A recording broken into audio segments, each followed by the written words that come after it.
लेकिन पहले कुछ बातें, ठीक है, क्योंकि अगर ये बातें नहीं सुनोगे ना तो फिर कोई फायदा नहीं है। मेरी बात ध्यान से सुनेंगे सारे बच्चे।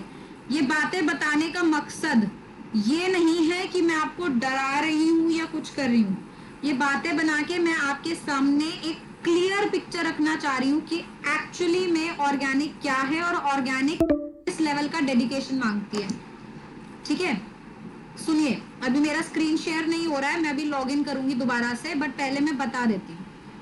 आज आप लोगों ने ऑर्गेनिक अगर मैंने शुरू कर दी, आज के बाद जब तक ऑर्गेनिक मेरी खत्म नहीं होगी मैं बीच में कुछ और चैप्टर शुरू नहीं कर सकती।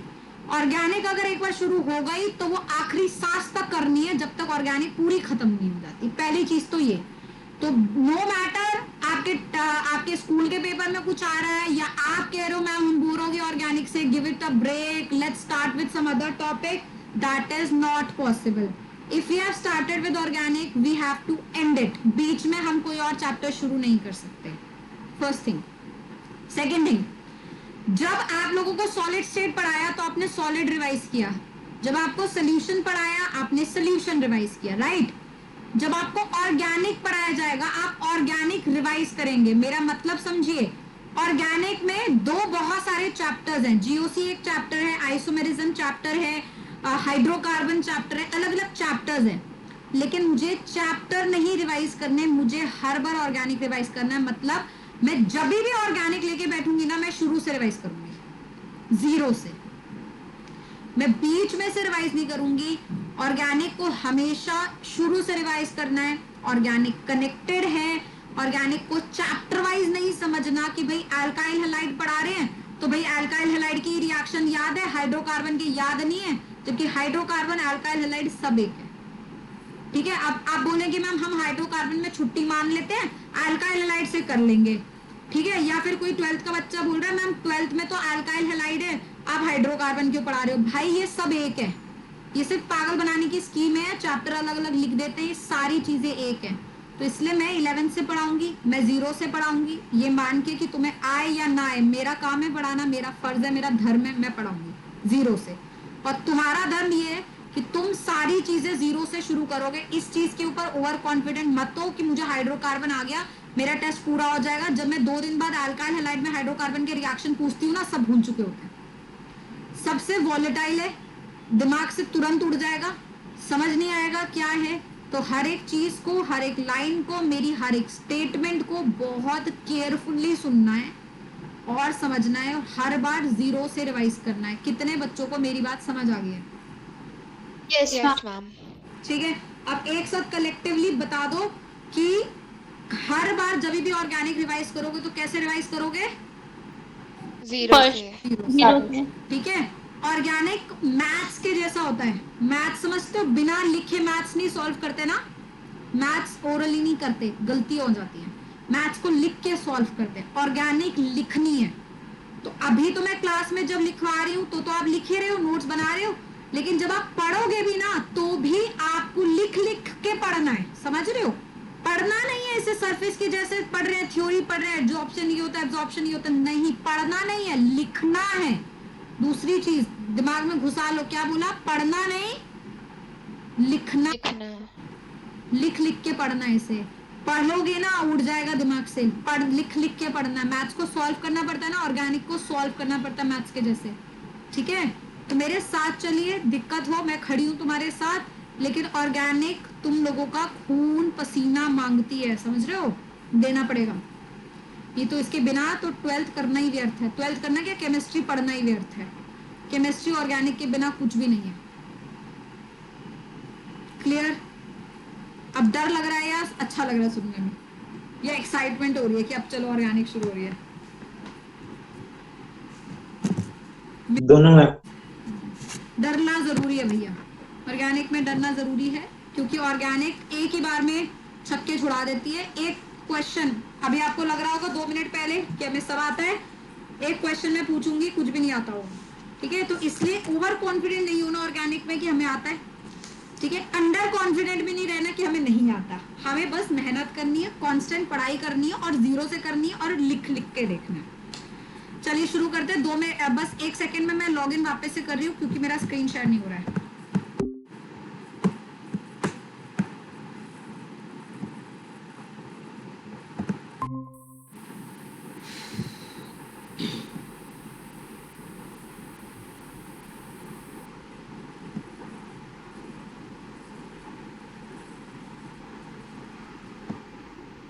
चलिए स्क्रीन दिख रहा है सबको? Let's start from organic chemistry.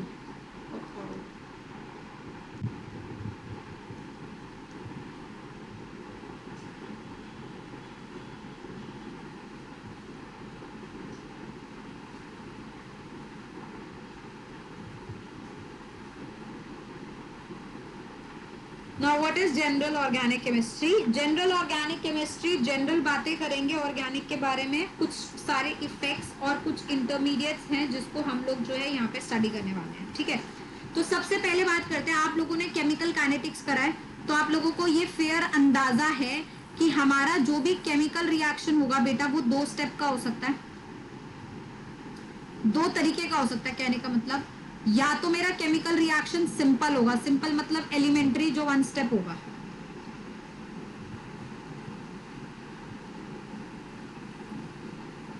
One step, या फिर मेरा जो केमिकल रिएक्शन है वो क्या होगा, कॉम्प्लेक्स। कॉम्प्लेक्स मतलब more than 1 step.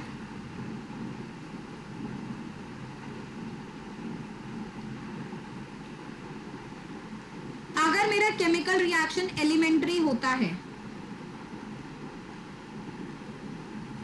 For example ए से मुझे मिला प्रोडक्ट, ए प्लस बी ने दिया प्रोडक्ट, तो ऐसे रिएक्शन में जो भी 1 स्टेप रिएक्शंस होते हैं इनके अंदर हमें कोई भी इंटरमीडिएट नहीं मिलते हैं, हमें सिर्फ और सिर्फ ट्रांजिशन स्टेट मिलता है। ट्रांजिशन स्टेट समझते हैं सब लोग? एक ऐसा स्टेट जो कि सब बहुत अनस्टेबल है,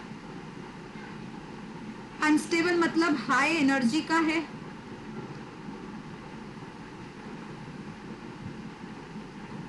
और इस अनस्टेबल स्टेट में बॉन्ड मेकिंग और बॉन्ड ब्रेकिंग दोनों साथ में हो रहा होता है, मतलब बॉन्ड बन भी रहा होता है, बॉन्ड टूट भी रहा होता है।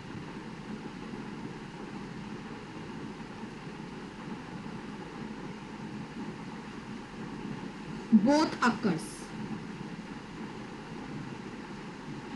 ठीक है, यहां पे कोई प्रॉब्लम नहीं है, एक ही स्टेप है, एक ही स्टेप में काम हो गया है, बीच में कोई ना कोई ट्रांजिशन स्टेट बनेगा और यही स्लोएस्ट स्टेप है तो यही रेट डिटरमाइनिंग स्टेप भी होगा, क्योंकि स्लो और फास्ट का तो मतलब नहीं है ना, यही होगा, यही सब कुछ है, मतलब सारा सब कुछ यही है। स्लो स्टेप भी यही होगा, रेट डिटरमाइनिंग स्टेप भी आपका यही होगा।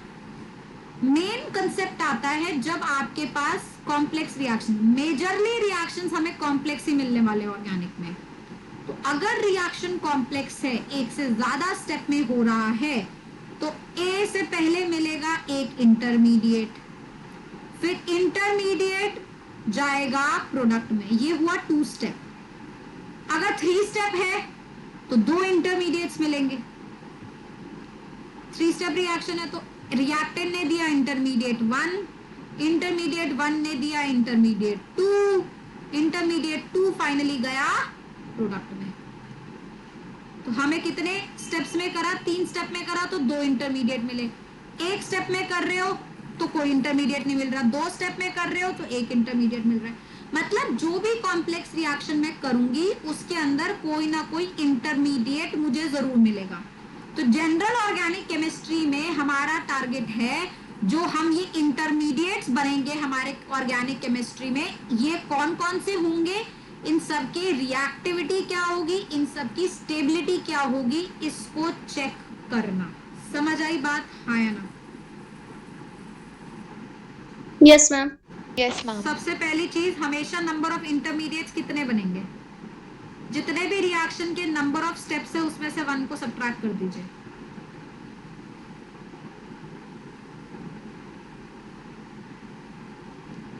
तीन step, 2 intermediate, 4 step, 3 intermediate, 5 step intermediate, जितने भी इंटरमीडिएट्स मिलेंगे according to the GOC we have to check about the nature of intermediates. यहाँ तक सबको क्लियर है? हाँ या ना? Yes ma'am. नोट Yes, करिए, ma'am. आगे चलूं? No ma'am. आप ऊपर scroll ऊपर करते हाँ, स्क्रॉल कर देती है।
हाँ जी,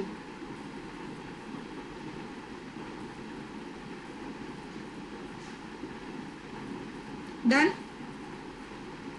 थोड़ा सा मैम रुकिए। हाँ, लिखो आराम से।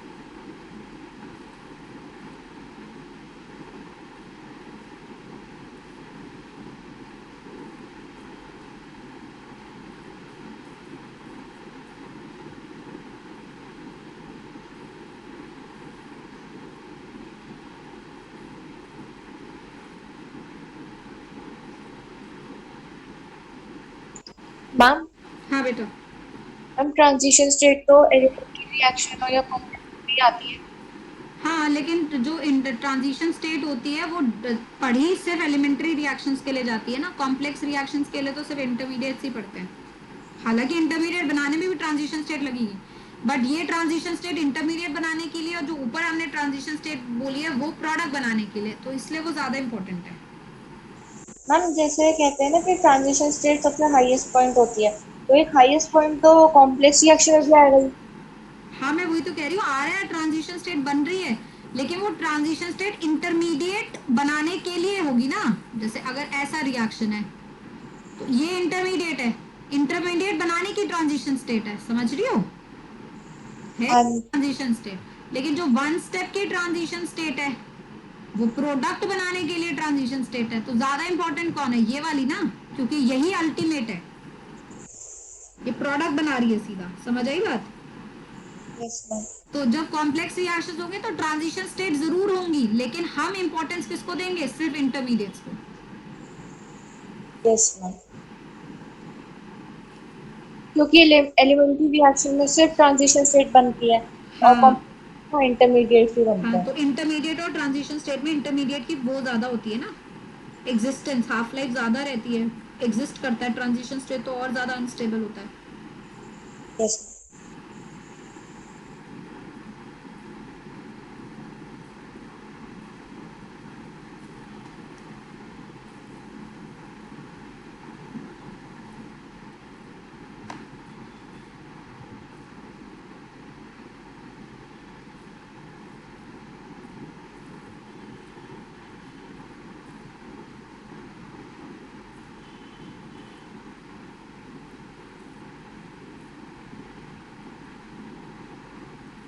हाँ जी, क्या स्टेटस लिख लिया? हाँ हो गया मैम। चलो, तो Yes, अब ma'am. पढ़ते हैं कि कौन से ऑर्गेनिक इंटरमीडिएट्स हैं, हमें जिनके बारे में पढ़ना है। What are the organic intermediates we have to talk about?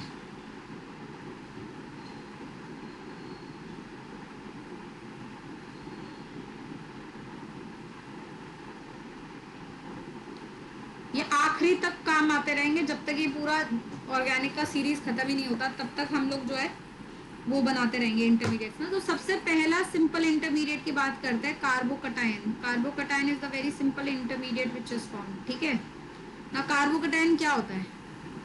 It is a carbon bearing positive charge,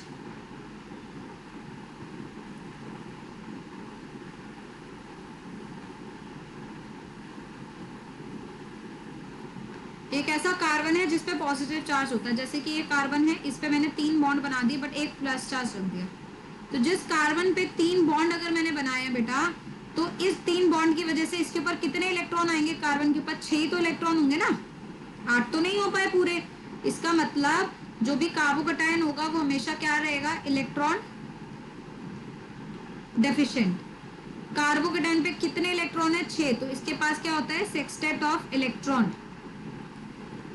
now carbocation electron deficient है, कार्बन पे प्लस चार्ज है, 6 ही इलेक्ट्रॉन है इसके पास, 8 नहीं है, राइट। तो अब दूसरी चीज आती है कि कार्बोकटायन को हम स्टेबलाइज कैसे करें।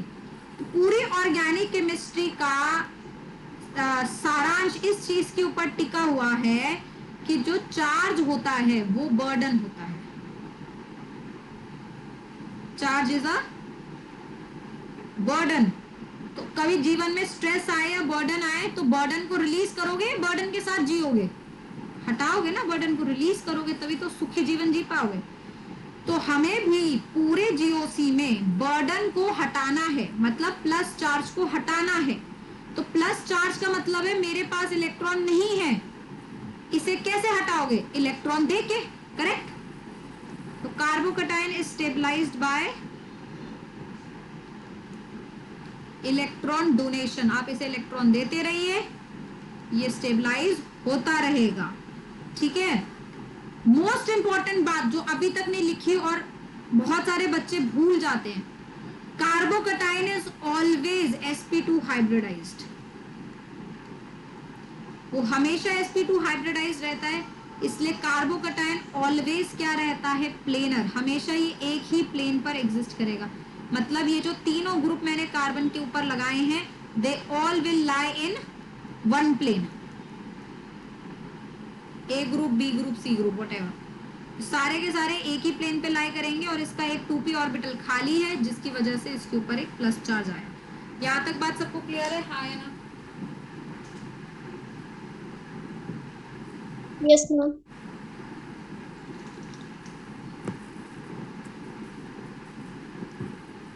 दो इंपॉर्टेंट पॉइंट्स है, एक इसका हाइब्रिडाइजेशन जो जनरली बच्चे भूल जाते हैं और नहीं भूलना, और दूसरी चीज इसको स्टेबलाइज कैसे करेंगे? इलेक्ट्रॉन डोनेशन से।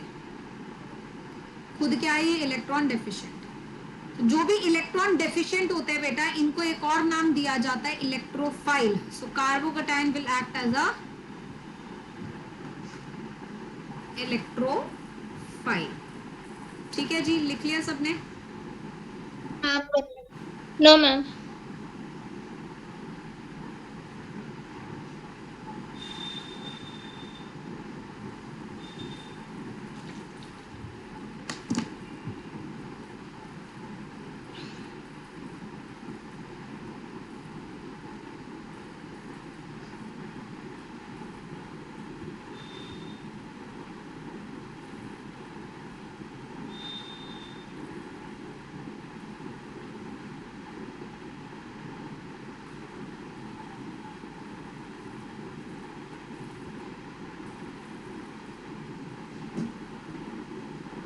Ma'am. हाँ जी बेटा। Ma'am. जगह point फिर से बता दो। कौन सा पॉइंट? Ma'am, last. लास्ट वाला? Yes, ma'am. एक मिनट बता रही हूँ। हाँ बेटा, हेलो।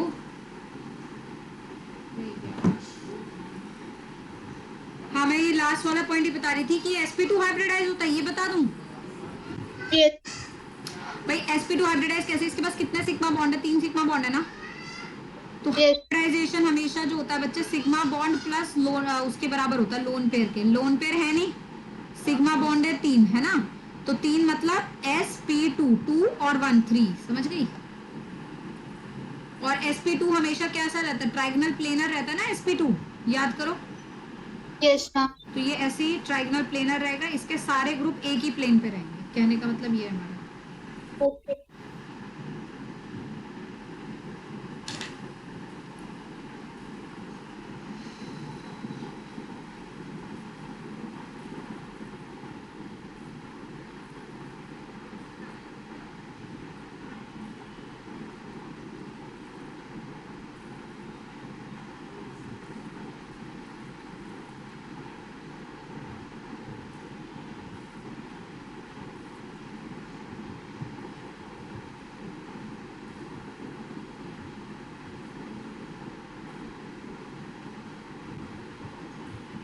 चलें आगे।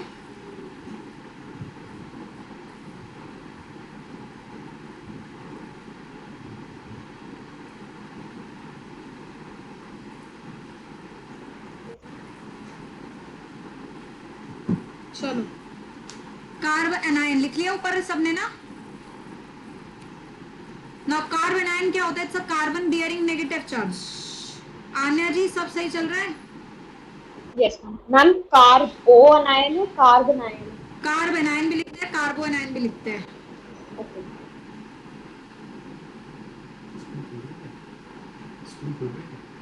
इन्फॉर्मेशन नहीं है। आन्या स्कूल खुल रहे हैं क्या तुम्हारे? आन्या मालिनी 2 अगस्त बोल रहे हैं मैम, बट अभी स्कूल ने नहीं पास किया। अभी वो तो नहीं हुआ ना, मतलब कंफर्म तो नहीं हुआ ना?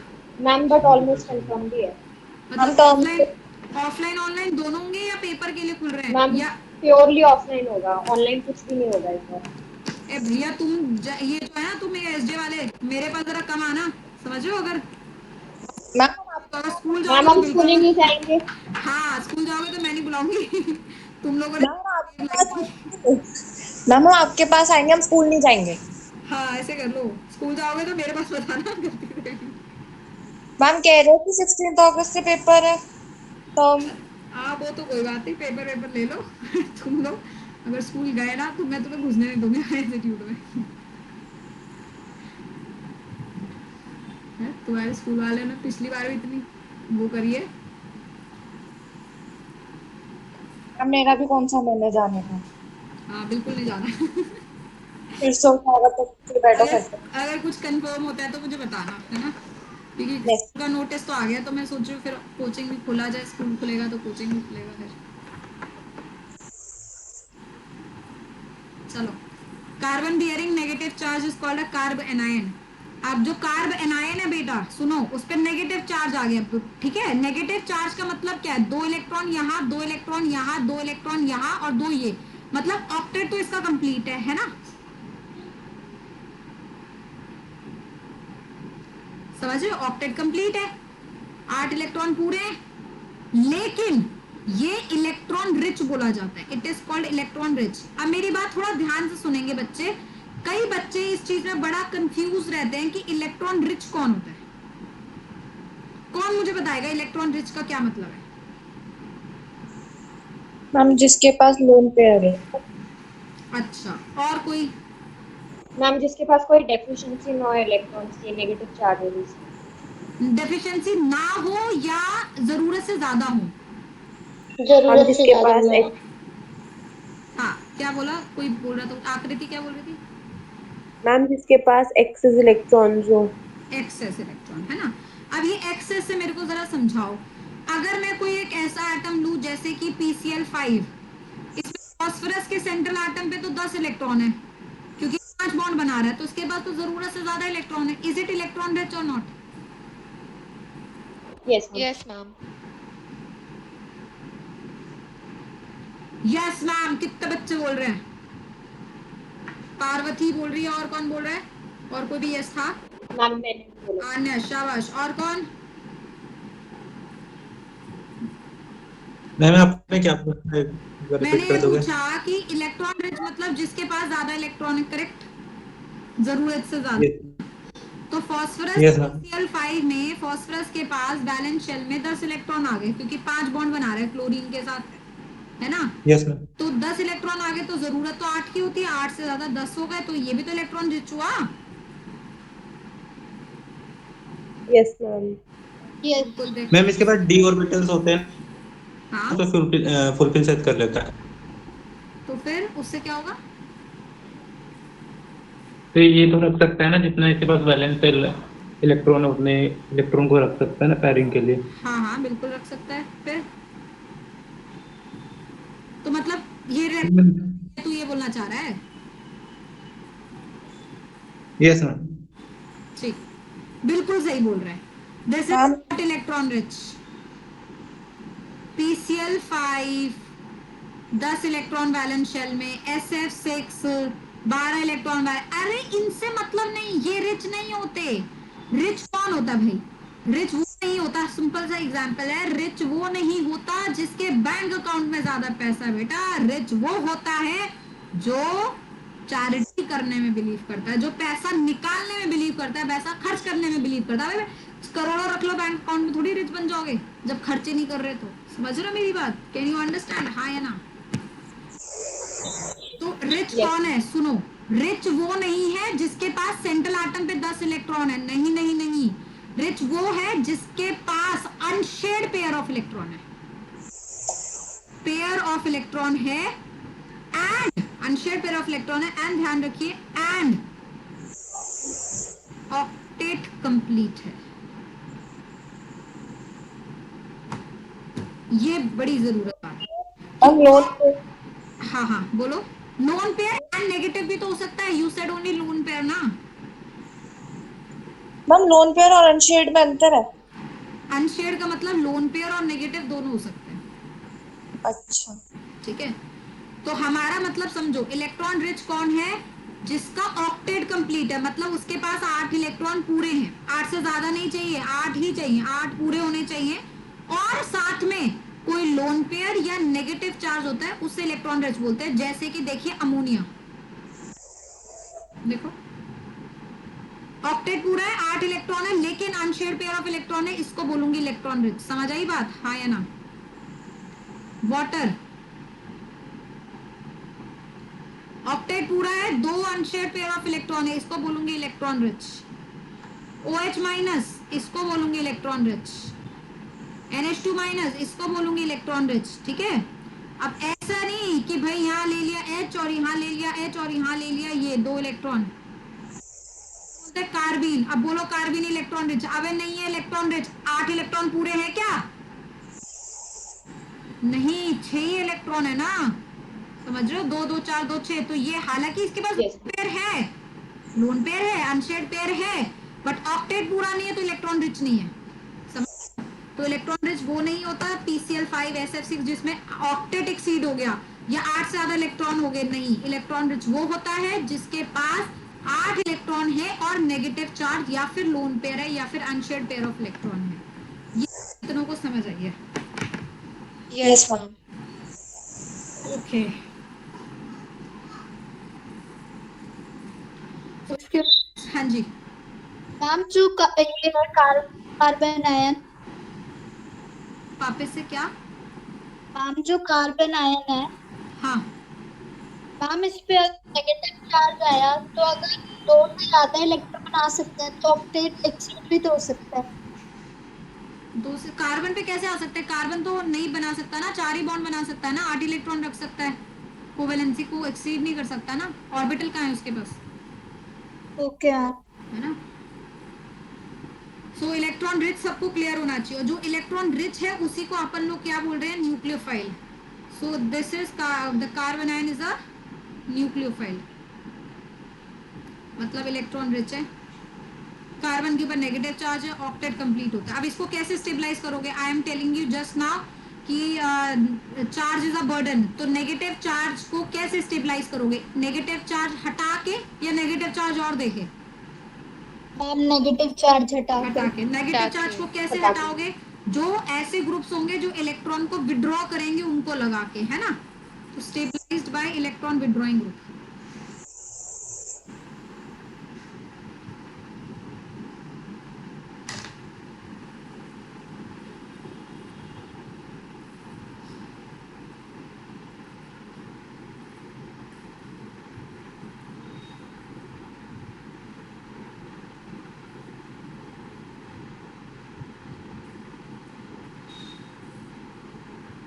चले आगे। Yes ma'am. तो हमें 2 चीजें समझ आ गई। आगे बढ़ते हैं। लिख लिया सबने? सारिका, पिंकी, अरुणा, मालिनी? No ma'am. लिख, ये कार्बन आयन ही लिख लो ना, तो यहाँ से लिख लो। और यहाँ पे एक चीज और याद है, इसकी hybridisation. It can be sp3 sp2 और sp, इसमें से इसकी कोई भी हाइब्रिडाइजेशन हो सकती है। तो sp3 हो सकती है या sp2 हो सकती है या फिर sp हो सकती है। अब कैसे कैसे पता चलेगा? देखो, अगर ये ऐसा है, इसमें कोई कोई ग्रुप्स लगा दिए हैं जैसे CH3 CH3 CH3, तो ये sp3 रहेगा। जनरली वो sp3 रहता है। sp2 वो कब आता है? sp2 आने के लिए उसे बहुत सारी चीजें चाहिए, या तो बहुत बल्कि ग्रुप्स लगे रहे उसके पास, या फिर उसके पास रेजोनेंस हो जाए। और sp वो एक ही केस में होता है जब ट्रिपल बॉन्डेड कार्बन पे नेगेटिव आ जाता है। ट्रिपल बॉन्डेड कार्बन पे नेगेटिव sp2 में दो केसेस बनते हैं, दोनों भी डिटेल में बताती हूँ कि बल्कि ग्रुप आए या फिर रेजोनेंस स्टेबलाइज हो। रेस्ट ऑल केसेस में sp3। पहले से लिख लो।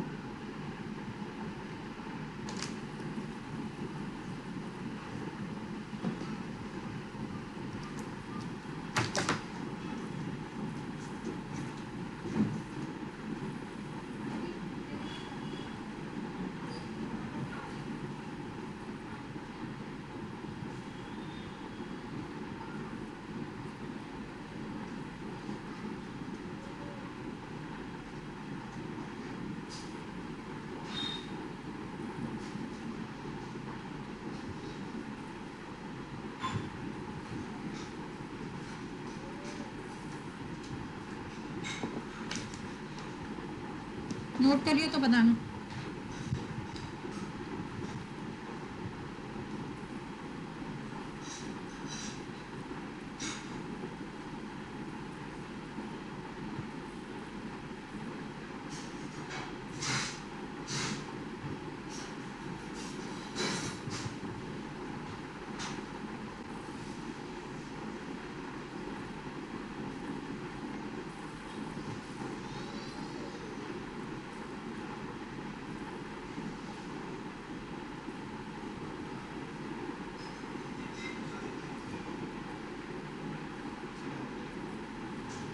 लिख लिया?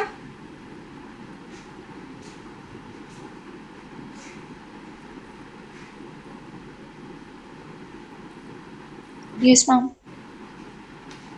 चलो अब ये मैं आपको समझाती हूँ कि ये क्या बोल रही हूँ मैं, बल्कि ग्रुप और ये वाला। देखो, अगर वो आपका कार्बन आयन है जिसपे मैंने बल्कि ग्रुप लगा दिए, जैसे कि बहुत बड़े बड़े ऐसे टॉर्शी-ब्यूटाइल टाइप बड़े बड़े, तो कार्बन आयन जो है ना वो चाहेगा कि भाई मैं ना sp2 रह लूं। क्यों?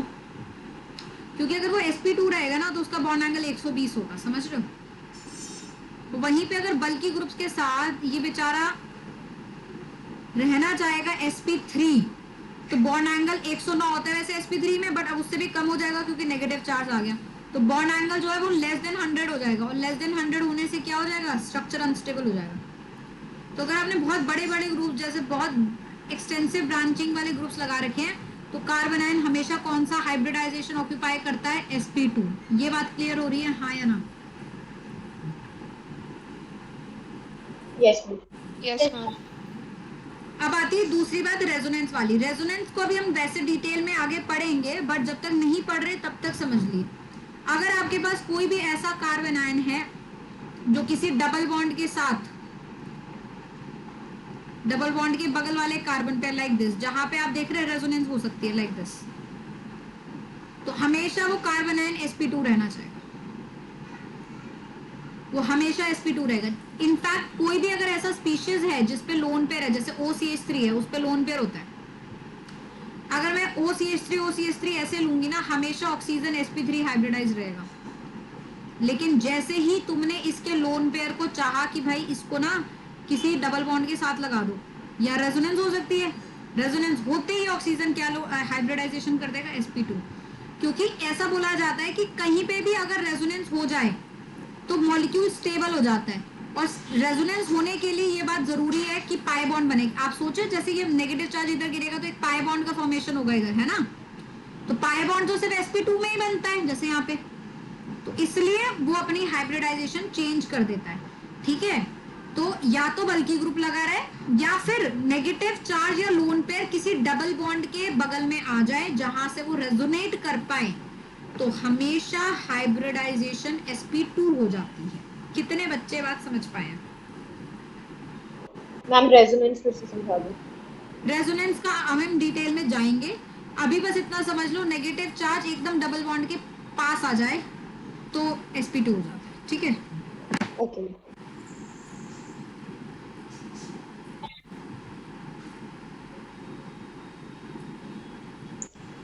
मैम sp3 में हम्म। इसका मतलब है कि जो sp2 है वो बेटर है sp3 से।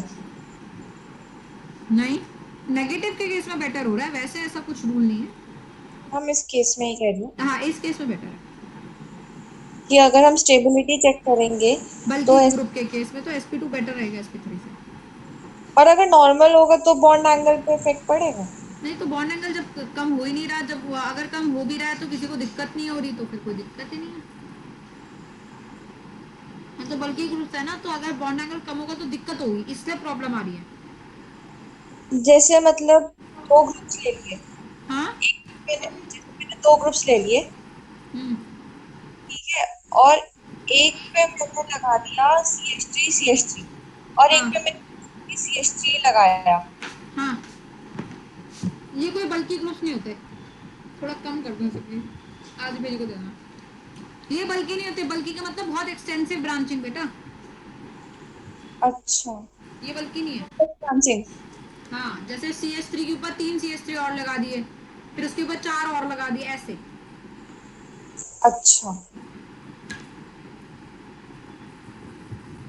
नोट किया? हाँ जी। बॉन्ड एंगल कम हो गया इसका मतलब है स्टैटिक हिंटेंस बन रहा है। नहीं नहीं, क्या क्या? बॉन्ड एंगल कम हो रहा है इसका मतलब है स्टेरिक स्टेरिक हिंटेंस। हिंड्रेंस बढ़ रही है, बढ़ रही है, हाँ।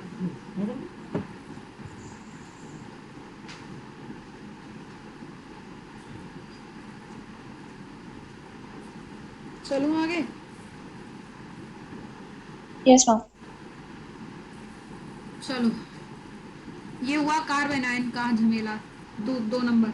तीसरा इंटरमीडिएट आता है हमारा फ्री रेडिकल। कौन होता है फ्री रेडिकल?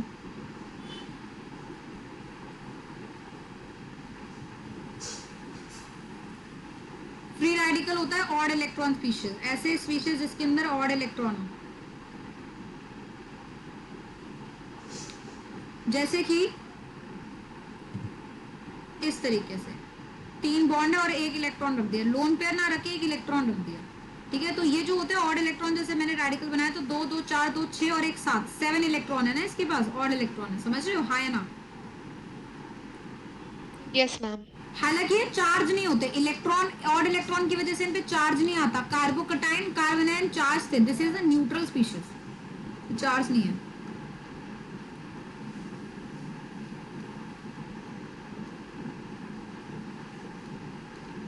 ठीक है ना।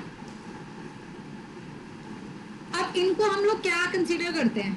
अब इनको इलेक्ट्रॉन रिच माने या इलेक्ट्रॉन डेफिशिएंट माने? मैंने आपको बताया ना, इलेक्ट्रॉन रिच वही होगा जिसमें ऑक्टेट पूरा आना चाहिए, इसका ऑक्टेट पूरा नहीं है, मतलब इसको पहले ऑक्टेट पूरा करना पड़ेगा, इसका मतलब they are considered as electron deficient, ठीक है जी, हाँ या ना?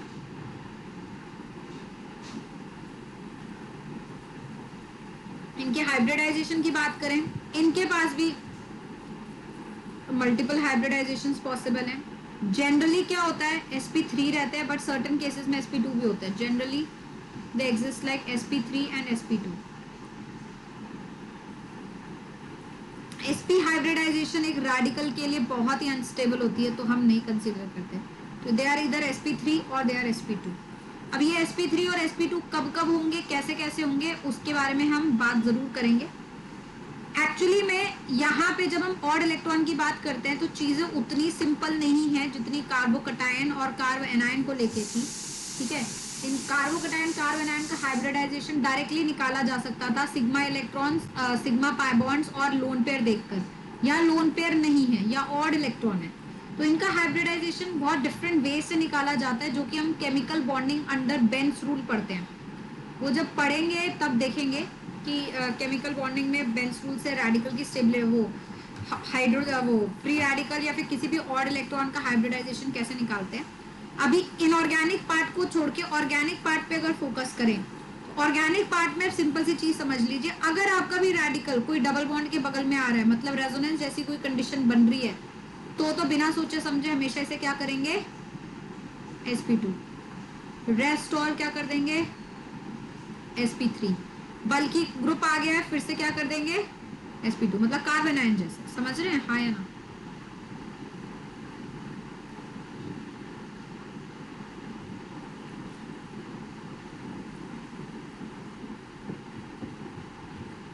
यहाँ तक बात क्लियर है, हाँ या ना?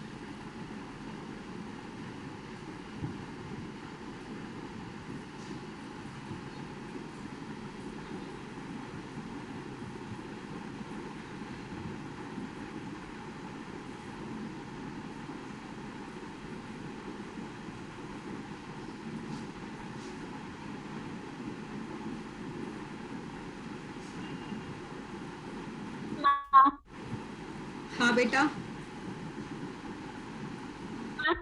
7 इलेक्ट्रॉन्स हैं तो उसकी वजह से चार्ज होगा, तो सही से नो चार्ज क्यों लिखते हैं? चार्ज नहीं होता। चार्ज मैं तो कैसे समझाऊं, सुन। चार्ज कब आता है स्पीशीज पे?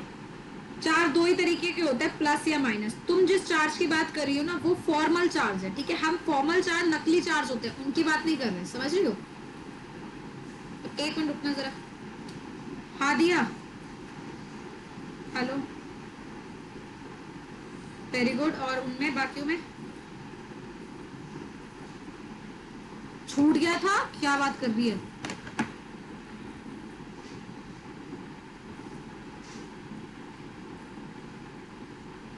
कितने बने मार्क्स? फिजिक्स? हाँ ना, हाँ। ये केमिस्ट्री में तो तूने बहुत अच्छा कर दिया उस हिसाब से। केमिस्ट्री से बन जाएगी तेरी परसेंटाइल, चलो देखते हैं कितनी बनती है। बट केमिस्ट्री के लिए तो चलो आई एम वेरी हैप्पी, बहुत अच्छा मार्क्स आ गया केमिस्ट्री में तो। लेकिन अब बाकी दो भी संभाल लो, है ना? इम्पोर्टेंट तो हमारे लिए बाकी दो भी हैं। लेकिन पिछली बार के हिसाब से तो तेरी परसेंटाइल अच्छी आ जाएगी, पिछली बार के हिसाब से तो बहुत अच्छी आ जाएगी। चलो कम से कम मेहनत का फायदा करा। ठीक है, लेकिन उससे भी आ जाएगी अच्छी, ठीक आ जाएगी परसेंटाइल। हाँ हाँ, अब फोर्थ में फोकस, केमिस्ट्री तो ठीक चल रही है, अब फोर्थ में थोड़ा सा मैथ्स का, टाइम मैनेजमेंट का और फिजिक्स के ऊपर थोड़ा फोकस करो, है ना? केमिस्ट्री में तो मैं तेरे खींच कर 80 भी करवा दूंगी, कोई बड़ी बात नहीं है, वो तो हो जाएंगे। जब इतने आ सकते हैं तो 80 भी आ जाएंगे, कोई बात नहीं है ना? चलो बस, वेरी गुड, वेल डन। अभी मैं बना रही हूँ, अभी मैं क्लास में हूँ, मैं बात करती हूँ इस बारे में, ठीक है ना? बताती हूँ, मैं कॉल बैक करती हूँ, ठीक है ना? हाँ जी, वापस लेट्स कम बैक। हाँ बेटा, अब तू बोल, क्या बोल रही थी? राधिका तुझे समझ आ गया? Yes ma'am. No ma'am. नहीं आया समझ? देखो, कार्बन का कॉन्फ़िगरेशन क्या होता है? ये होता है ना valence shell. Chemical yes ma'am. पड़ेगा बेटा तुझे ना, why don't you revise chemical bonding in class 11, है ना? Please revise. अब क्या होगा बेटा, ओके। इसको वो करूंगी ना, ये है इसका कॉन्फ़िगरेशन। अब क्या होगा, अब जब मुझे इसके बॉन्ड्स बनाने होंगे, मैं इसको क्या करती हूँ, एक्साइट करती हूँ ना, क्योंकि केमिकल बॉन्डिंग और ऑर्गेनिक जो है ना तभी समझ आती है, क्योंकि वो काफी हद तक रिलेटेड हो जाती है।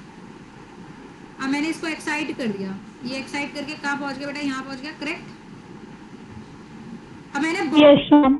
इससे जो हमने वो बॉन्ड बनाए तीन, ये वाले, ये तीन ने बॉन्ड बना दिए, तो ये ऑड इलेक्ट्रॉन रह गया ना, समझ रहे? ये इसका खुद है ना, कहीं बाहर से तो नहीं आया। No ma'am. अगर इसका खुद का मैं निकाल देती तो कार्बोकटाइन बनता, प्लस चार्ज आ जाता।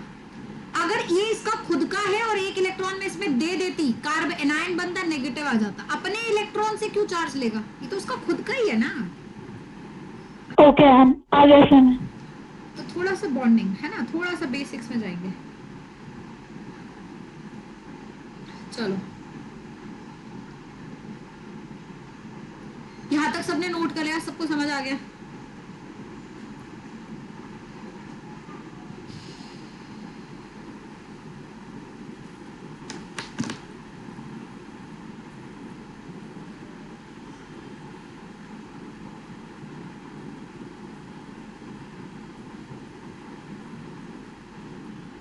लिख लिया सबने? यस। यस चलो मैम। आगे। चलिए, ये हो गए तीन रेडिकल्स, कार्बोनाइन कार्बोगुणन। अब ये तो 3 बेसिक वाले हैं, लेकिन इसके अलावा भी काफी सारे इंटरमीडिएट जो है वो एग्जिस्ट करते हैं। जैसे कि एक स्पेशल इंटरमीडिएट का हम लोग यहाँ पे जिक्र करने वाले हैं, बेंजाइन। जो अभी तक 3 इंटरमीडिएट कराए ये हम लोग जीओसी में यूज करेंगे, लेकिन अब जो हम इंटरमीडिएट करने वाले हैं बेंजाइन, वो हम लोग रिएक्शन मैकेनिज्म में यूज करते हैं। बेंजाइन कैसा होता है? बेंजाइन कुछ इस प्रकार होता है। दिस इज बेंजीन, बेंजीन के ऊपर एक और बॉन्ड लगा दीजिए, दिस इज बेंजाइन। बेंजाइन बहुत स्पेशल है, इट्स वेरी स्पेशल। बाय ये इसलिए स्पेशल है क्योंकि यहाँ पे जो ये वाला पाई बॉन्ड आप लोगों को दिख रहा है बना हुआ, दिस पाई बॉन्ड, ये प्रिपेंडिकुलर प्लेन में होता है and formed by overlap of hybrid orbital. ये एक ऐसा वो है जो हाइब्रिड ऑर्बिटल के ओवरलैप की वजह से जो है बनता है। यहां पे वैसे जनरली जब ट्रिपल बॉन्ड देखते हैं तो हाइब्रिडाइजेशन क्या आती है दिमाग में? sp आती है ना, लेकिन यहाँ ट्रिपल बॉन्ड भी है तब भी हाइब्रिडाइजेशन हर कार्बन की sp2 ही रहती है। तो जो मैंने पहले की पॉइंट्स बताया उसको याद रखिए, क्योंकि ये एज इट इज आपसे नीट जेई में पूछे जाएंगे। ठीक है, क्या बताए की पॉइंट्स? सुनो, फिर इसके ऊपर चलते हैं ऐसा क्यों है। तो की पॉइंट क्या है जरा बेंजाइन के लिए जो कभी नहीं भूलेंगे? एक, इसका जो पाई बॉन्ड है वो कहाँ होता है? प्रिपेंडिकुलर प्लेन में। मैं दिखाती हूं कैसे। ठीक है, दूसरी चीज यहाँ पे क्या समझनी है हमें? यहाँ हमें एक चीज समझनी है कि जो इसका हाइब्रिडाइजेशन है, इवन दो इसमें ट्रिपल बॉन्ड है, हाइब्रिडाइजेशन अभी भी सारे कार्बन्स का क्या है? sp2। समझ रहे हो हाँ या ना?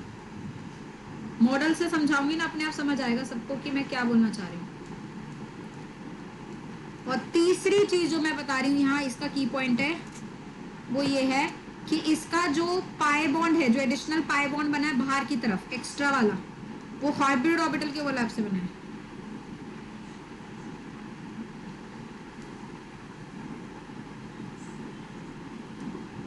अब जब तक इसे लिख रहे हो तब तक मैं मॉडल बना देती हूँ, फिर आपको समझ आएगा कि मैं किसके बारे में बात कर रही हूँ और कैसे बात कर रही हूँ।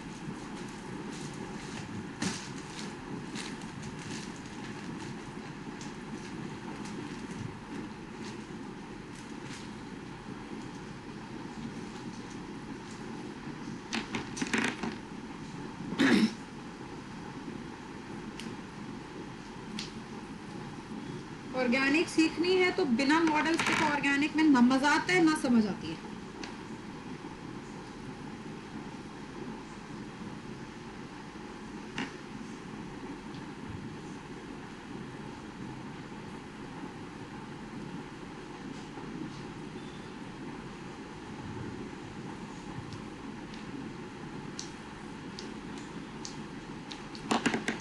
नोट करें तो फिर बताएं।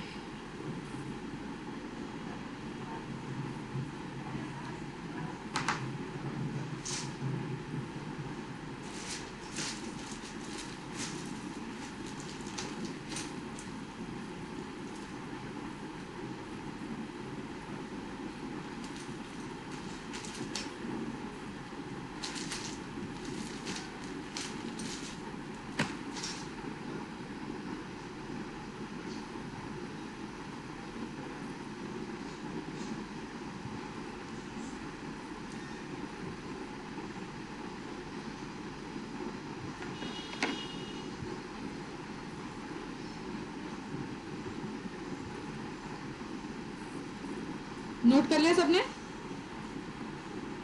Yes ma'am. Yes No, ma'am. करो चलो।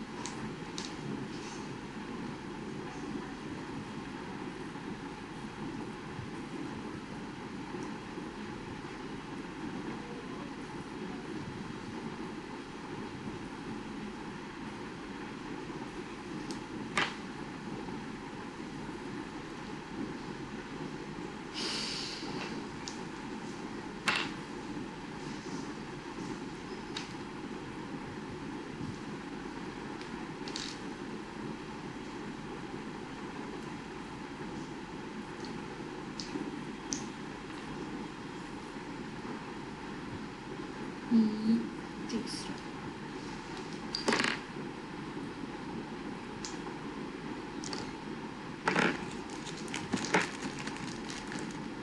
ये क्वेश्चन इतना पॉपुलर है और हम मोस्टली बच्चे इस बारे में कंफ्यूज ही रहते हैं, ना समझ आता है इन्हें और गलती करते हैं।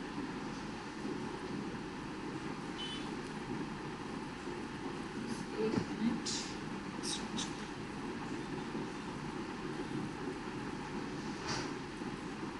1 2 3 4 5 6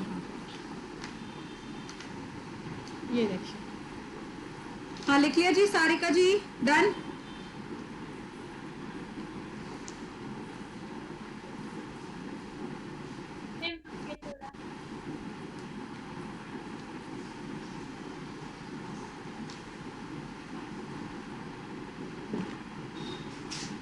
ये देखिए, ये मेरी वीडियो ऑन है या नहीं है? Okay ma'am. No ma'am. चलो देखो, अवार्ड भी ऑन करते हैं।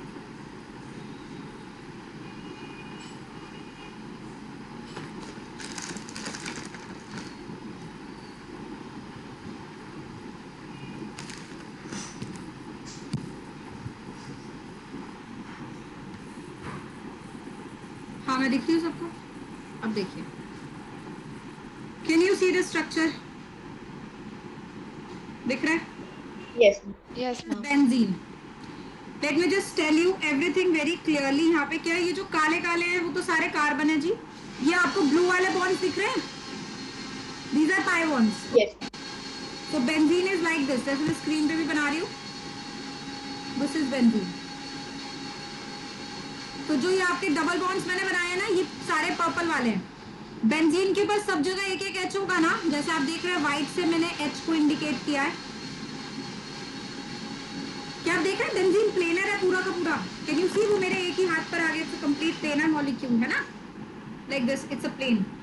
Okay, now these white are H's. अब मैंने क्या करना है, देखो, अब मैं ये बेंजीन लूंगी, इसके 2 कार्बन ले लो कोई भी। लेट्स से मैंने ये 2 लिए, या ये 2 लो, या ये 2 लो, कोई भी 2 कार्बन लो और उनके एच हटा दो। ये लो, एच हटा दो।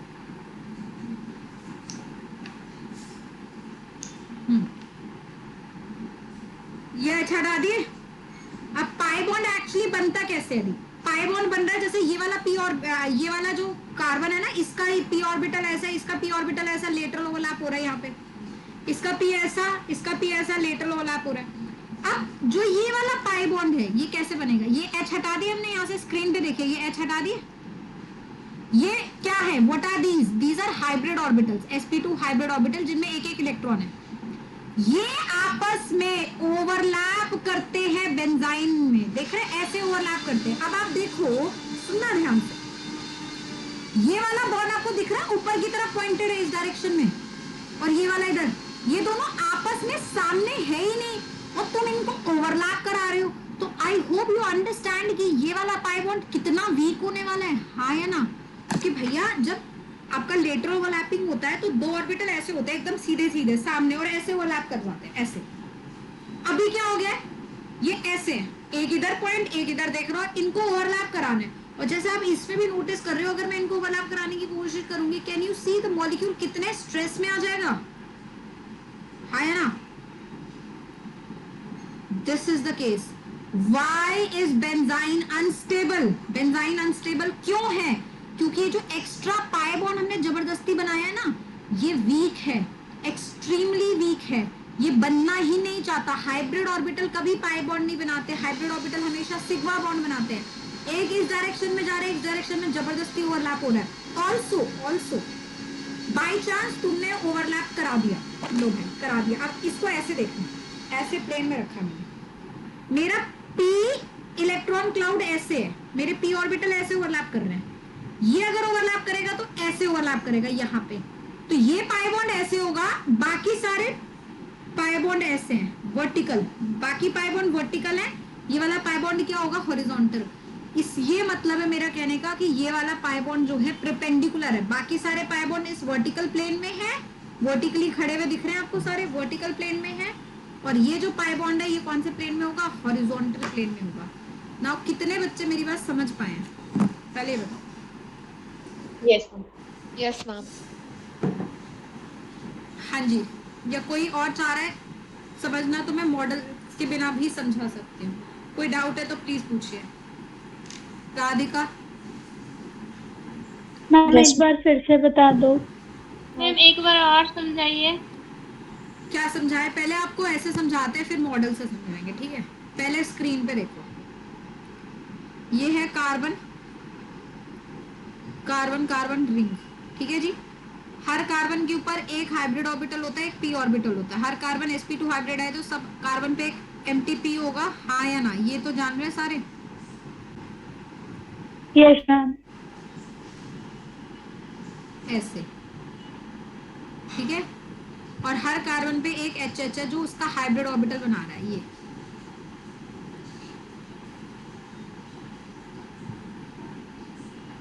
ये जो p ऑर्बिटल है ये आपस में ओवरलैप करके क्या बना रहे हैं बेटा? पाई बॉन्ड बना रहे हैं, ठीक है। ये बेंजीन है, दिस इज बेंजीन। अब बेंजीन से अगर बेंजाइन जाना है तो क्या करना है? स्क्रीन पे देखते रहना। बेंजीन से बेंजाइन जाना है ना तो 2H हटा दीजिए। ये वाले 2H हटा रही हूँ, समझ रहे हो? ये H हटा दिया, ये H हटा दिया। H हटाऊंगी तो क्या होगा? ये ऑर्बिटल जो हाइड्रोजन से साथ बॉन्ड बना रहा था, ये ऑर्बिटल और ये ऑर्बिटल जिनमें कार्बन के एक एक इलेक्ट्रॉन है, वो खाली हो जाएंगे क्योंकि हाइड्रोजन तो चला गया, करेक्ट? ये दो ले लो या कोई भी ले लो। तो ये आपस में क्या बनाना चाह रहा है यहाँ पे? Pi bond. समझे? हाँ या ना? पहले ये बताओ।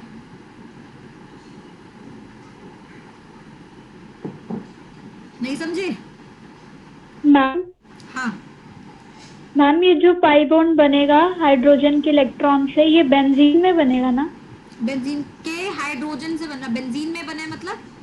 हाँ मतलब बेंजीन के स्ट्रक्चर में।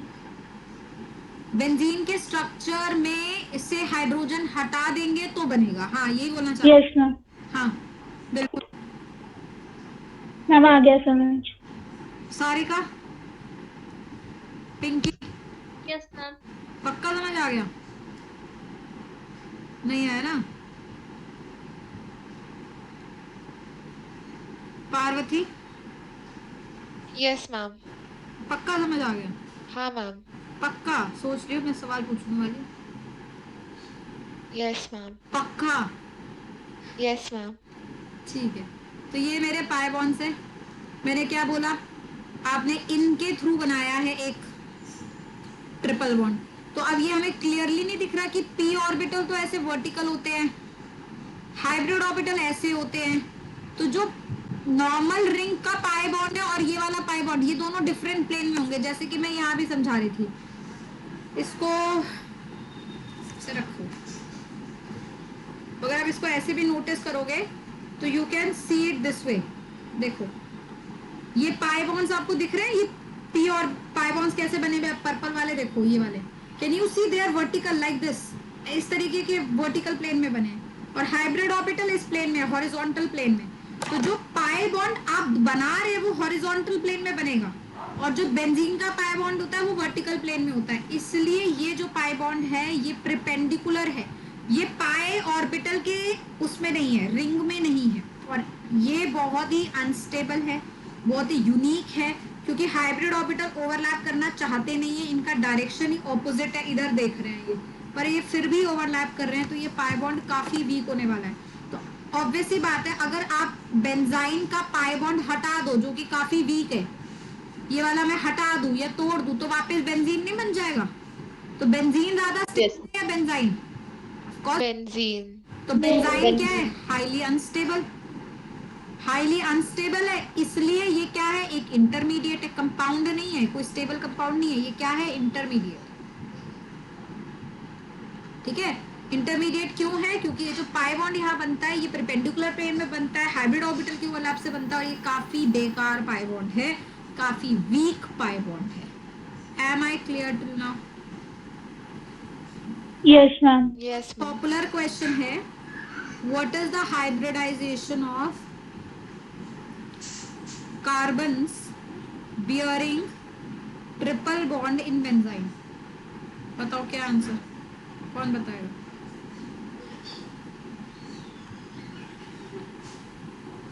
मैम एसपी हो जाएगा। अबे एसपी हो जाएगा? मेरी पूरी मेहनत खराब कर दी भाई। है एसपी होगा? सुनता नहीं। Ma'am sp2। हाँ अभी तो बोला कि सारे कार्बन sp2 ही है। हाइब्रिडाइजेशन कहाँ चेंज हुई है? ऊपर लिखवाया भी है मैंने। है प्रिंस? ऊपर से भाई लिखवाया तो है, यहाँ देख। Yes ma'am. देखो रामायण सुनने के बाद अगर तुम बोलोगे राम कौन है, तो रामायण सुनाने वाले को गुस्सा जरूर आएगा नहीं आएगा? तो अभी इतनी मेहनत से मैंने रामायण सुनाई। ये हाइब्रिडाइजेशन sp2 है भाई, 2 जगह लिखा, एक यहाँ पे एक यहाँ पे। sp नहीं है, sp2 है। sp तब होता जब ये यूजुअल पाई बॉन्ड होता जो कि p ऑर्बिटल के ओवरलैप से बनता है। ये हाइब्रिड ऑर्बिटल के ओवरलैप से बन रहा है, हाइब्रिडाइजेशन चेंज नहीं हो रही है। sp2 हाइब्रिड ऑर्बिटल के ओवरलैप से ही बन रहा है, तो इसलिए sp2 है। भैया एक और बार, लास्ट बार, आखिरी बार पूछ रही हूँ, ऑनेस्टली आंसर दे दो। समझ आया है या सब गोल हो गया है? Yes, समझ ma'am. आया मैम। बिना गुस्सा करे दोबारा समझा सकती हूँ, ठीक है? आ गया मैम। हाँ थैंक गॉड, अब कोई गलती नहीं होनी चाहिए। सुन लिया सबने? Yes ma'am. यस अब मैम। मुझे बता, अगर मैं ये रीजन पूछूं, मेरे से बहुत ध्यान से सुनेंगे सवाल, why is benzene unstable? Answer क्या होगा? मैम जो लास्ट एक्स्ट्रा पाई बॉन्ड है वो काफी वीक है, तो इसीलिए। Because the pi bond which is form, मतलब जो बेंजाइन का अस्तित्व, आप समझ रहे हो? ये पाई बॉन्ड ना हो तो ये बेंजाइन थोड़ी होगा, ये तो बेंजीन ही होगा। बेंजाइन इसे कौन बना रहा है? बेंजाइन का अस्तित्व क्या है? बेंजाइन की पहचान क्या है? बेंजाइन का पहचान है ये पाई बॉन्ड, और यही बेकार है, तो इसलिए अनस्टेबल। तो benzene pi bond formed by hybrid orbital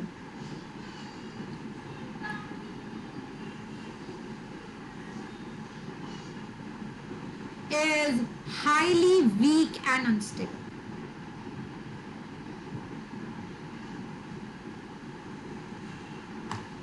clear हुई बात? हाँ या ना? तो बेंजाइन यस मैम। बेंजाइन का हाइब्रिडाइजेशन sp है। ये है बेंजाइन की कहानी। बेंजाइन के ऊपर कई बार सवाल पास्ट ईयर्स में पूछे गए हैं। बहुत सारी चीजें हैं जो हमें पता होनी चाहिए ऑर्गेनिक में, ठीक है? याद करें हम, अगर मैं देखो मेंस का जो बच्चा है ना, उसके लिए तो ये आम है, उसको तो ये करना ही है, मतलब उससे तो सब एक्सपेक्ट ही करेंगे कि ये तो तेरे को बेटा आना ही चाहिए। लेकिन जब हम आते हैं ना एक मेडिकल के बच्चे के लिए, तो मेरा हमेशा एक टेक रहता है कि यार prepare yourself for the worst situation so that you will feel happy if you get good situation. समझो मेरी बात? हाँ या ना? जब बुरा वक्त देखा है ना, तो अच्छे वक्त की कदर होती है। बुरा वक्त देखा ही नहीं तो अच्छे वक्त की क्या कदर होगी? Always prepare yourself for the worst situation. People have seen, some people says, okay, मैं आपको ये पहली अलर्ट कर रही हूँ इस बारे में, क्योंकि देखो होता क्या है, चाहूँ तो मैं भी उतना ही ऑर्गेनिक पढ़ा दूं जितना एनसीईआरटी में लिखा रहता है, फिंगर टिप्स में लिखा रहता है, उतना ही पढ़ा दूं और बोलूं कि बेटा इससे जरूर तुम्हारा हो जाएगा, बिल्कुल हो जाएगा, 100% हो जाएगा, अगर तुम्हारी किस्मत अच्छी रही तो। अगर तुम्हारी किस्मत खराब हुई या तुम्हारे टाइम ऐसा कोई सिचुएशन आ गया कि पेपर बन गया डिफिकल्ट, जैसे 2016 में हुआ था जब AIPMT क्रिटिसाइज करके नीट बदल दिया गया था। AIPMT का पेपर इतना रद्दी था, इतना रद्दी था, इतना रद्दी था कि चुटकी बजा के हो जाएगा। जिस दिन वो पेपर कैंसिल हुआ और बोला गया कि 2 महीने बाद नीट का रीटेस्ट होगा, रीपेपर होगा, पेपर इतना फाड़ आया, इतना फाड़ आया। ऐसे टॉपिक्स केमिस्ट्री में बता रही हूँ, फिजिक्स मैथ्स का तो, फिजिक्स बायो तो मुझे पता ही नहीं, केमिस्ट्री में 2 ऐसे टॉपिक्स आए हैं जो एडवांस में पढ़ाए जाते हैं, ठीक है? Trans effect, Jahn Teller distortion. तो उसके बाद से लोगों ने अपने जो इंस्टीट्यूट्स है या टीचर्स है, उन्होंने अपनी जो है ना चीजों को बदला और उन्होंने कहा कि चल हम जॉन टेलर डिस्टॉर्शन भी बच्चे को पढ़ाएंगे, अब ये भी पढ़ाएंगे। मैं नहीं चाहती कि वो समय तुम देखो, मुश्किल भी पेपर आए, we should be able to survive that, we should feel happy कि यार इतना डिफिकल्ट है, दुनिया कह रही है डिफिकल्ट है, मेरे बच्चे कह कि मैम आसान था, मेरी बात समझ लो? I have to prepare you for the worst. So for that, we will be taking you to a level up. Prepare yourself for one level above. Always prepare yourself in every subject. Chemistry का तो मैं ध्यान रखती हूँ, मैं तो एक level ऊपर ही चलती हूँ. बाकी सब्जेक्ट्स के लिए भी it's you who has to decide. You have to be a level up. Okay, a level up. बहुत ज़्यादा ऊपर नहीं जाना, लेकिन अपने आप को थोड़ा ऊपर के लिए प्रिपेयर करना है कि इन केस पेपर मुश्किल आता है या एम्स लेवल का आता है, जो आप सोच रहे हैं कि नीट ही आएगा, नीट ही आएगा, और एम्स लेवल का आता है और धोखा मिल जाता है. ऐसा नहीं होना चाहिए. Is that clear to everybody? हाँ या ना? Yes, ma'am. Yes so this is about benzene. Okay, तो बेंजाइन का जो था वो चौथा नंबर था जो मैंने आपको बताया इंटरमीडिएट का, जो कि हम लोग जो है रिएक्शन मैकेनिज्म में देखेंगे इसे. ठीक है, अब चलते हैं पांचवें इंटरमीडिएट पे. पांचवा इंटरमीडिएट आता है कार्बीन. कार्बीन भी एक ऐसा इंटरमीडिएट है जिसे हम रिएक्शन उस पे देखेंगे, रिएक्शन इंटरमीडिएट्स में देखेंगे. मैम ये चौथा पांचवा जो भी है, तीन तो वो हो गए ना, कार्बोकेटायन, फ्री रेडिकल. चौथा हो गया बेंजाइन, पांचवा है कार्बीन, छठा है नाइट्रीन. तो ये 6 है, जिनमें से 3 जो पहले वाले हैं वो जीओसी में हैं, बाकी जो 3 है बेंजाइन, कार्बीन, नाइट्रीन, ये रिएक्शन मैकेनिज्म में आएंगे, है ना. तो कार्बीन क्या होता है? Carbene is again a electron deficient carbon, but ये थोड़ा अलग है.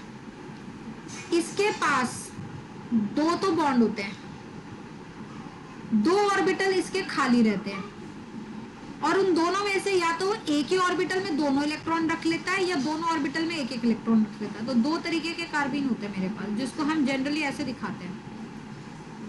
CH2 this is carbene, CCl2 this is carbene, CF2 this are carbene. ये क्या है? Difluorocarbene. This is dichlorocarbene. This is simple carbon, normal, कुछ नहीं लेना. अब ये कार्बीन में ना, जब झटके से पेपर है, स्ट्रेस है, 3 घंटे से दिमाग खराब हो रहा है, पेपर दे रहे हैं, सवाल आया बड़ा चिंदी सा, क्या कि भाई कार्बीन इज इलेक्ट्रॉन डेफिशिएंट या इलेक्ट्रॉन रिच.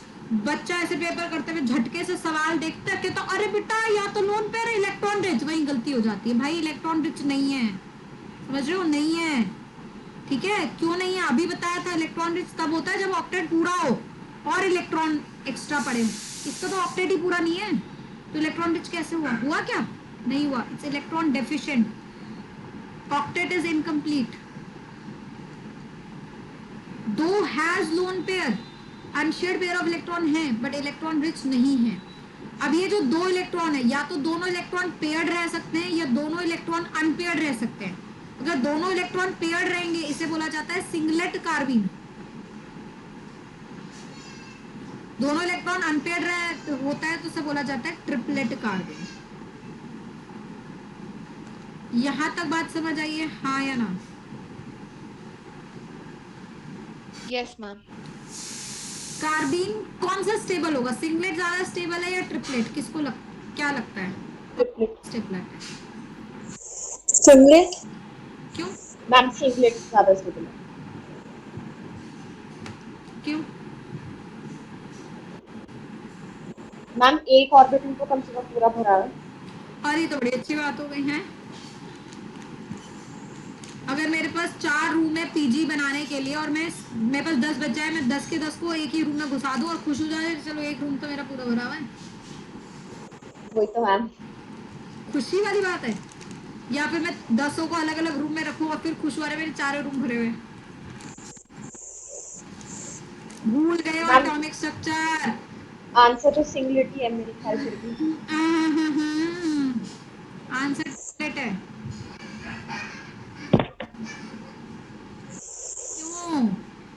मेरे बच्चे सुन, फिर से केमिकल बॉन्डिंग और एटॉमिक स्ट्रक्चर पे जाए. 11 तो बर्बाद कर ही रखी है सबने अपनी. शाबाश, अति उत्तम, बड़ा प्राउड हो रहा है मुझे देख के. कार्बन का वैलेंस मैम 2p2 होता है. 1 मिनट, यही होता है, हाँ या ना? यस अगर मैं इसका एक्साइटेड इलेक्ट्रॉन भेजूंगी तो एक्साइटेड इलेक्ट्रॉन को अगर मैं यहाँ भेज रही हूँ बेटा, तो मैं यहाँ भेजूं या पेयर करा दूं? हैं? भेज दो। इधर भेजू ना, ताकि 2 बॉन्ड तो यहाँ से बन जाए, बाकी 2 ऐसे रह जाए। तो ये जो 2 इलेक्ट्रॉन है अगर डिफरेंट ऑर्बिटल में रहेंगे ना तो Hund's rule of maximum multiplicity follow होगा।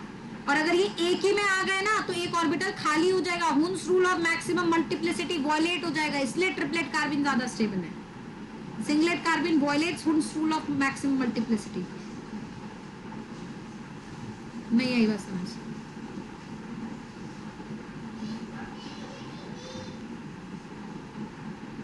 अब बोल राधिका क्या कह रही थी बच्चा? मैम मैं आंसर दे रही थी अच्छा कि एक्सप्लेन। हाँ तूने ट्रिपलेट ही बोला था। मैम मैं बोलने वाली थी इसमें। अच्छा तू यही बताने वाली थी जो मैंने बोला है ना, मेरी मन की बात। Yes ma'am. शाबाश, एडवांस है। हाँ भाई, कहा गई आन्या जी? मैं सो मैम आ गया। गई, आगे समझ। मैम आ गया। भूलेगी? मैं भूल सही जाऊंगी है। ऐसा भी कोई बच्चा है मेरे पास, है ना? ये ज्यादा बेटर होगा। मैम मुंह पे क्यों बोलूंगी आपके कि मैं भूल जाऊंगी? हाँ सॉरी। मुंह पे क्यों बोलूंगी मैं आपके कि मैं भूल जाऊंगी? हाँ तो मेरे मुंह पे तो नहीं बोलेगी, पर मुझे तो तेरे तो मन की बात एक्शन पता है है ना ना कि वो तू तो। भूल जाएगी, है ना? और मैं तेरे को मैम रट कह रही रही हूँ हूँ कि मैं अगर तू इसलिए। भूल गई, तू कंसीक्वेंस याद रखियो। मैं भूल जाऊंगी कि ऐसी कोई बच्चा है मेरे पास, समझ रही है? यस ठीक है मालिनी तोमर जी, यस मैम। अरुणव जी, क्लियर है? सुन भी रहे हैं या फिर अभी मैम रहे हैं? हाँ बेटा बोल। अब आज जल्दी क्लास एंड कर सकते हो, मेरा इसका रिकॉर्ड ट्यूशन है 7 to 8। अरे वाह, सिर्फ एक तेरे बच्चे के लिए मैं 14 बच्चे की क्लासेस रिकॉर्ड जल्दी एंड कर देती हूँ, है? मैम बस आज के लिए कर दो, आज मैम आज। हाँ हाँ मैं कर दूंगी, कोई दिक्कत नहीं है। कितने बजे? 7 बजे है ना? हाँ मैम। आए तो 5 मिनट है। वैसे भी यार मेरा सर दर्द हो रहा है बहुत ज्यादा। मैं सुबह 11 बजे से सिर्फ बोल ही जा रही हूँ इस चेयर पर बैठ के ना, सिर्फ लगातार ऐसा गला दर्द हो गया है मेरा। 11 बजे से यार करी जा रही हूँ मैं, बैक टू बैक। मैम हाँ बोल।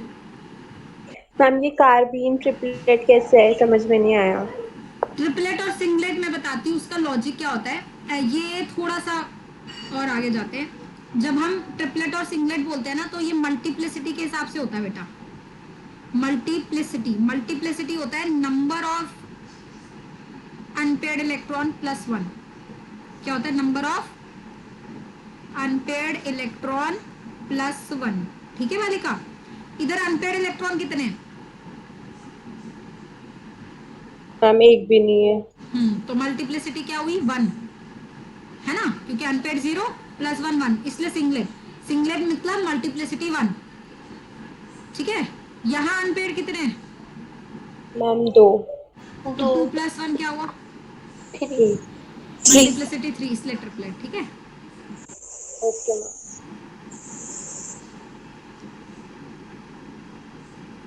ठीक है जी, ये हुई कार्बीन की बात। तो कार्बीन इलेक्ट्रॉन डेफिशिएंट है, ऑक्टेट इसका कंप्लीट नहीं है। ट्रिपलेट कार्बन और सिंगलेट कार्बन में से ट्रिपलेट कार्बन ज्यादा स्टेबल होता है क्योंकि वो Hund's rule of maximum multiplicity को फॉलो करता है। कार्बन को स्टेबलाइज नहीं करना, ठीक है? बेंजाइन को भी स्टेबलाइज नहीं करना क्योंकि ये दोनों ही रिएक्शन मीडियम में रिएक्शन कराते हुए प्रोड्यूस होंगे, इनको नहीं स्टेबलाइज करते। इनको जितना मर्जी स्टेबलाइज कर लो ये अनस्टेबल ही रहता है। ठीक है, अब आ जाओ छठे पे, लास्ट, नाइट्रीन। मैम कल कर लो। बस हो गया? कैसे बच्चे भैया, मतलब इंसान थक कर भी मेहनत करके पढ़ाना चाह रहा है, मैं कल कर लो। मैम 3 बजे से बैठे आपके साथ। तू 3 बजे से मेरे साथ बैठी, मैं 11 बजे से बच्चों के साथ बैठी। सो बताओ कौन ज्यादा थका होगा? मैम मैं सुबह स्कूल भी गई थी। हाँ तो मुझे पता है क्यों गई थी, वो अवार्ड मिला था ना तुझे। मैम सैटरडे को है, अभी तो 2 दिन और भगाएंगे। मैं तो रनिंग करने गई थी तो मैं और ज्यादा थकी हूँ। अब ये मत हम कंपेयर करें कि कौन ज्यादा थका है, ठीक है? हम 2 मिनट में नाइट्रीन कर लेते हैं। मैम हम 12 से 3 थे, इतने ज्यादा घंटे, और वहां खड़े होके पता नहीं क्या कर रहे थे, मार्चिंग तक की हमने। और जाओ स्कूल और बनो प्रीफेक्ट शीफेक्ट जो भी बनते हो। मैम हम थोड़ी बने, वो तो सिलेक्ट कर लिया हमने। हाँ हाँ चलिए। नाइट्रीन is a electron deficient nitrogen. भाई नाइट्रोजन भी इलेक्ट्रॉन डेफिशिएंट हो सकता है, ठीक है? ये कुछ इस प्रकार से दिखता है, देखो सिर्फ 2 लोन पेयर है, लेकिन क्या तुम इसे इलेक्ट्रॉन रिच बोलोगे इस नाइट्रोजन को? ना, 8 इलेक्ट्रॉन पूरे हैं क्या? No ma'am. No ma'am. तो ये क्या हुआ? इलेक्ट्रॉन डेफिशिएंट नाइट्रोजन, ठीक है। Though it has lone pairs but these lone pairs does not make it as electron rich. Nitrogen has 6 electrons, therefore electron deficient. This is called nitrene. Nitrene, carbene, benzene, carbocation, free radical, carbanion. 6 intermediate सबको clear है, हाँ या ना? Ma'am आप free radical के पास जाइए ना। जाते हैं। ये आगे पहुंच गए। मैम अब जो बर्की ग्रुप के ऊपर वाला जो लिखे ना CH2 वो वाला फिर से समझा दीजिए ना। बल्कि ग्रुप के ऊपर CH2 कौन सा? ये रेस्टोल. Yes ma'am, yes ma'am. sp3 और sp2 कैसे है? sp3 तो नॉर्मल है, sp2 कब ऐसा हो वो देख लेते हैं. sp2 दो जगह हो सकता है, या तो जब तुमने ऐसी कोई बल्कि ग्रुप लगा दिए कार्बन पे ऐसे ऐसे, तो ये क्या होगा, ताकि इस पे स्टेरिक हिंड्रेंस ना हो, बॉन्ड एंगल 120 रहे, ये क्या बन जाएगा? sp2, ठीक है जी, कार्बन एन जैसे.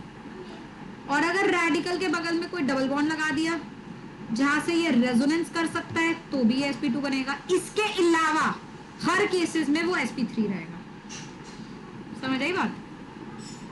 Yes ma'am. तो जो कार्ब एनायन था वही फ्री रेडिकल की भी कहानी है,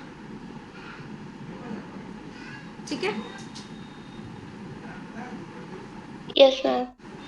चलिए आज की सभा को समाप्त करते हुए अगली क्लास डिस्कस करेंगे. अगली क्लास में मैं पहले बता दूं, assignment will be discussed after the class में हम लोग inductive, mesomeric and other effects जो है जीओसी की वो स्टडी करेंगे. बट नेक्स्ट क्लास तक be very prepared with your surface chemistry module. Okay, all the 3 levels, at least 1 और 2 लेवल तो कंप्लीट करना ही करना है, ठीक है? हो जाएगा, यस मैम। टेस्ट कब होगा सर्विस का? बता देंगे, ठीक है. मैं सोच रही हूँ अगले हफ्ते ही दे दो, इस संडे को तो दोगे तो ज्यादा जल्दी हो जाएगा, इजंट इट? या संडे मैम तो मेरा पेपर तो नो रेडी है. मैम अगले संडे। अगले दे देना सरफेस. हाँ ठीक है, अगले संडे कर देंगे. 1 तारीख को नहीं, 1 तारीख को नहीं, 1 तारीख के अगले दिन. मैम हाँ बोल. मैम इसको थोड़ा नीचे करना. कहाँ, लास्ट में? नहीं बस यही, थोड़ा सा छोटा कर दो. लो जी. अरे भाई ज्यादा ही छोटा हो गया, तुम दिख रहा है? Yes ma'am. हाँ, और कोई कुछ कहना चाह रहे हैं? मैम सरफेस का इस संडे को हो रहा है क्या अगले संडे? अगले अगले अगले अगले और फुल टेस्ट जो बोल रहे थे उसके वो? अगले, उसके अगले हाँ वो एक ठीक. हफ्ता आगे कर दो, है ना? हाँ परफेक्ट. सरफेस को कर दो 7 तारीख को और उसको कर दो 14 तारीख को, ठीक है ना? Yes ma'am. 7 अगस्त को सरफेस और 14 अगस्त को फिजिकल. चलो भैया नमस्कार. जिसने लिख लिया वो जा सकता है, और अगर लिख लिया तूने अरुणा? Yes ma'am. चलो ठीक है, okay bye. Thank you. Bye ma'am, thank you ma'am. Bye bye. Ma'am आज वाले भेज देना वो लेक्चर. किसका, ये वाला? हाँ हाँ ठीक है.